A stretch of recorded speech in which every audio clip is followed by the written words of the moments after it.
कि वो माताओं बहनों का सोने का हिसाब करेंगे, उसकी जड़ती करेंगे, जानकारी लेंगे और फिर उस संपत्ति को बांट देंगे।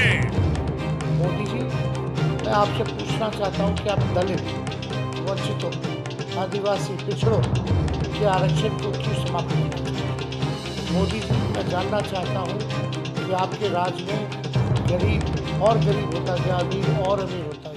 पीएम मोदी के मंगलसूत्र और मुसलमान वाले बयान पर छिड़ा घमासान।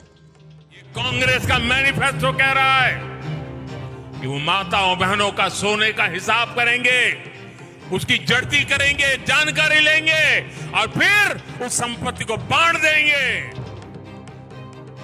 ये राजस्थान की एक रैली की तस्वीर है जहां पीएम मोदी ने कांग्रेस पर निशाना साधते हुए मुसलमानों पर बयान दिया था। इसके बाद से सियासत गर्मा गई। इस पर विपक्ष के नेताओं के साथ साथ तमाम लोगों की टिप्पणियां भी सामने आई। अब इस पूरे मुद्दे पर नेता प्रतिपक्ष तेजस्वी यादव ने जो कहा उससे बवाल मचना तय माना जा रहा है। दरअसल तेजस्वी यादव ने कहा कि मुद्दों से ध्यान भटकाने के लिए मंगलसूत्र की बात की जा रही है। दरअसल तेजस्वी चुनाव प्रचार से लौट रहे थे। इस दौरान उन्होंने पटना एयरपोर्ट पर मीडिया से बात करते हुए ये बात कही। महंगाई, बेरोजगारी को अहम मुद्दा बताते हुए तेजस्वी यादव ने केंद्र सरकार को घेरते हुए तमाम सवाल किए। तेजस्वी ने क्या कहा, सुनिए।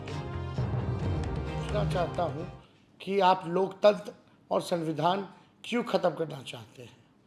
मोदी जी, मैं आपसे पूछना चाहता हूं कि आप दलित, वंचितों, आदिवासी, पिछड़ों के आरक्षण को क्यों समाप्त करना चाहते हैं? मोदी जी, मैं जानना चाहता हूं कि आपके राज में गरीब और गरीब होता गया, अमीर और अमीर होता गया। आप क्या बनाना चाहते हैं? मोदी जी, आपसे पूछना चाहते हैं कि बिहार ने आपको 40 में से 39 सांसद जिताने का काम किया। आपने बिहार के लिए क्या किया, ये हम जानना चाहते हैं। और बिहार में आकर के आप काम की बात क्यों नहीं करते? पीएम मोदी के मंगलसूत्र वाले बयान को लेकर कांग्रेस महासचिव प्रियंका गांधी वाड्रा ने मंगलवार को प्रधानमंत्री नरेंद्र मोदी पर निशाना साधते हुए आरोप लगाया कि देश के सबसे बड़े नेता ने नैतिकता छोड़ दी, लोगों के सामने नाटक करते हैं। Where during elections like these, he either talks to you about your religion, which makes your emotion, which brings out your emotions, manipulates you to vote for him on the basis of religion. Priyanka Gandhi के साथ ही 24 अप्रैल को social media platform x पर तेजस्वी यादव ने post कर मंगलसूत्र प्रकरण में 5 सवाल पूछे। उन्होंने दावा किया कि दूसरे चरण की 5 सीटों पर उनका गठबंधन जीत दर्ज करेगा। मजबूती के साथ दूसरा चरण भी 5 सीट, लिख लो, आज 5 सीट जीत रहे। जिसकी भी पुश्तैनी संपत्ति थी, आज इतनी महंगाई हो गई है कि उसको बेचना पड़ रहा है। ये मोदी जी के राज में हुआ। जहाँ तक सोने की बात है, मंगलसूत्र की बात है, तो सोने का दाम कितना बढ़ गया, सोना क्यों महंगा हो गया? आज मोदी जी की वजह से हमारी गरीब बहनें जो है मंगलसूत्र भी नहीं खरीद पाती हैं। और मंगलसूत्र छीनने की बात अगर कहा जाए, पुलवामा में जो हुआ, किसका सुहाग छीना उन्होंने?